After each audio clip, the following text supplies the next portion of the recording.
श्रीमद् रामायण का कथा में ढेर सारे रोचक विषय और घटनाएं हैं, लेकिन लक्ष्मण का मूर्छित होने का कथा, हनुमान ने लक्ष्मण को संजीवनी द्वारा जीवित करने के लिए पहाड़ी उठाकर लेके आने का कथा है। पूरा समस्त संसार को मालूम है। अब इस एपिसोड में जुड़ता है एक कहानियां, इसलिए ये वीडियो अंत तक ध्यान से देखिए दोस्तों। श्री राम ने कुंभकर्ण का अंत किया था। कुंभकर्ण स्वयं रावण का भ्राता था, वो भी शक्तिशाली दैत्य। लक्ष्मण ने अधिकाय का अंत किया था, वो भी मेघनाथ का भ्राता था। दोनों शक्तिशाली पराक्रमी वीर दानव ही थे।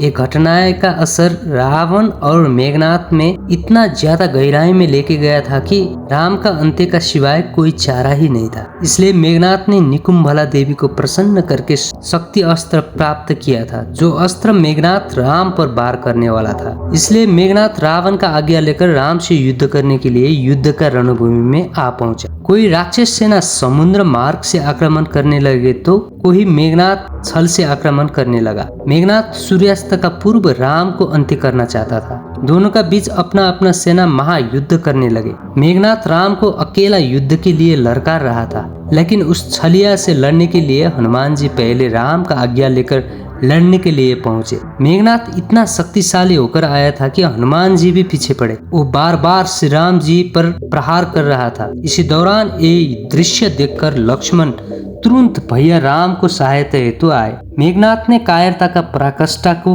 पार किया था। ये देखकर लक्ष्मण जी अति क्रोधित होकर श्री राम जी से आज्ञा लेकर मेघनाथ से युद्ध करने के लिए आगे बढ़े। दोनों बीच महासंग्राम युद्ध हुआ। कभी मेघनाथ अनेक दिव्य अस्त्र प्रहार कर बैठा था तो कभी लक्ष्मण भी अपना दिव्य अस्त्र प्रहार करके सामना कर रहे थे। उस युद्ध में अग्नि अस्त्र, पाशु अस्त्र, पूरा दिव्यास्त्र का प्रहार लक्ष्मण को किया मेघनाथ ने। लेकिन लक्ष्मण भी कमी नहीं थे, क्योंकि जो श्री राम का अनुज थे। बातों बातों में लक्ष्मण ने कहा, बस इतना ही था तुम्हारा पास शक्तिमान दिव्यास्त्र मुझे प्रहार करने के लिए? जाओ कुछ बड़ा लेके आओ मुझसे लड़ने के लिए। तेरा बाप भी थक चुका हुआ अपना का चिता जलाने में, तुम भी उसी दौर में पहुंच पाएगा। ये कहावत सुनकर मेघनाथ का क्रोध का सीमा नहीं रहा। जो श्री राम को वार करने के लिए शक्ति अस्त्र लेके आया था, मेघनाथ वो अस्त्र राम को छोड़कर लक्ष्मण को प्रहार किया। लक्ष्मण का ये अस्त्र का समक्ष गिरना ही पड़ा, क्योंकि ये अस्त्र का सामना करने के लिए स्वयं भगवान भी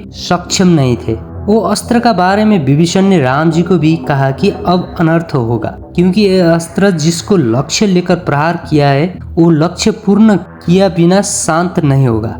ये सुनकर राम जी और समस्त वानर सेना डरकर मूर्छित लक्ष्मण को देख रहे। इसी वक्त ये एपिसोड समाप्त होता है दोस्तों। कल का एपिसोड में क्या होता है मैं जरूर लेकर आऊँगा।